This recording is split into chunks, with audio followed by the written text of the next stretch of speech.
Misalkan Imam Malik itu ketika ditanya sesuatu, dia mengatakan saya berpikir dulu, apakah ketika saya menjawab itu manfaatnya lebih besar ataukah sebaliknya.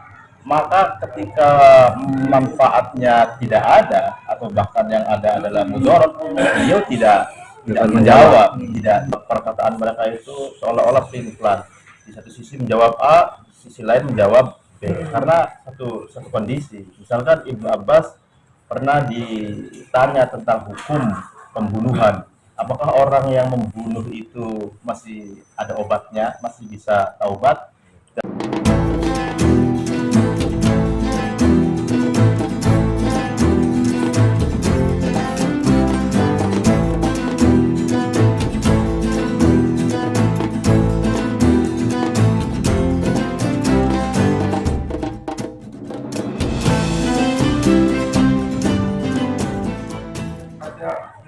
Siapa imam siapa gitu, ketika dia dikasih soal banyak soal nggak malu, Waduh. hanya beberapa itu dia nggak malu.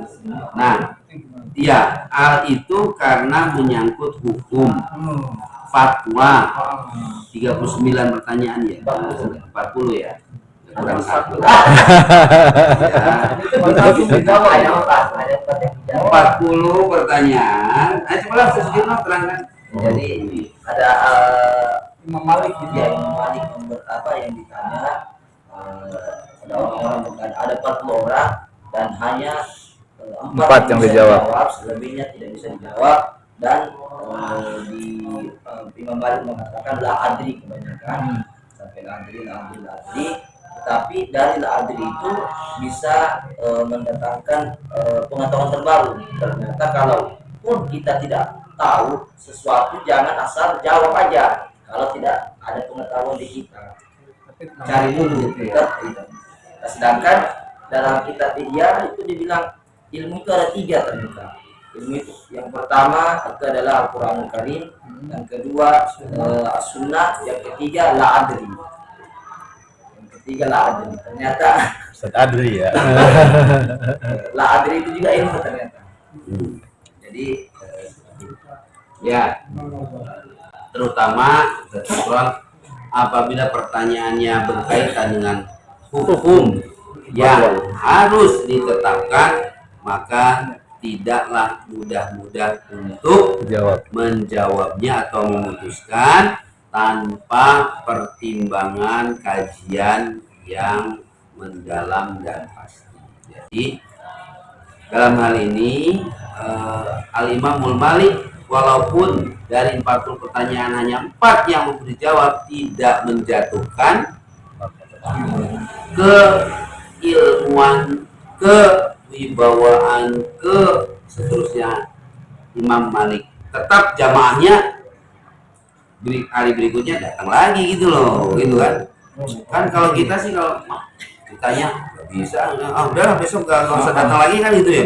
Orang ditanya nggak bisa itu kan, enggak ya kan. Tapi dalam hal ini Imam Malik lebih kepada kehati-hatian ya. Baik. Tapi saya mungkin ada ya pandangan tersendiri bahwa sebetulnya perkataan la adri tadi itu bisa jadi tidak menunjukkan bahwa Imam Malik itu betul-betul tidak tahu. Karena orang-orang sekelas Imam Malik, Imam Syafi'i tidak ingin menyebar informasi atau pengetahuan kepada orang yang tidak tepat. Misalkan Imam Malik itu ketika ditanya sesuatu, dia mengatakan saya berpikir dulu, apakah ketika saya menjawab itu manfaatnya lebih besar ataukah sebaliknya. Maka ketika manfaatnya tidak ada atau bahkan yang ada adalah mudarat, beliau tidak menjawab. Jadi maksudnya pernyataan la adri tadi di samping menunjukkan bahwa orang itu tidak boleh gegabah dalam memberikan fatwa begitu ya, tapi juga memungkinkan bahwa sebetulnya ada sesuatu yang lain yang dikehendaki oleh Imam Malik begitu. Karena bisa jadi audiensnya atau orang yang bertanyanya itu tidak tepat. Karena dibuktikan oleh Imam Syafi'i begitu, ketika ada yang bertanya, saya berpikir dulu sampai kemudian betul yakin bahwa ketika dijawab itu ada manfaatnya. Jika misalkan manfaatnya tidak ada, maka kemudian beliau tidak menjawab seperti itu. Jadi ya kita berhusnuzon lah bahwa mereka itu memang tidak ingin ujian sama sekali. Karena Imam Malik sendiri pernah dalam salah satu majelisnya itu tidak menerangkan tentang sesuatu. Kalau tidak salah sesuatunya itu terkait dengan ahlul bait begitu. Maka diprotes oleh apa yang lainnya.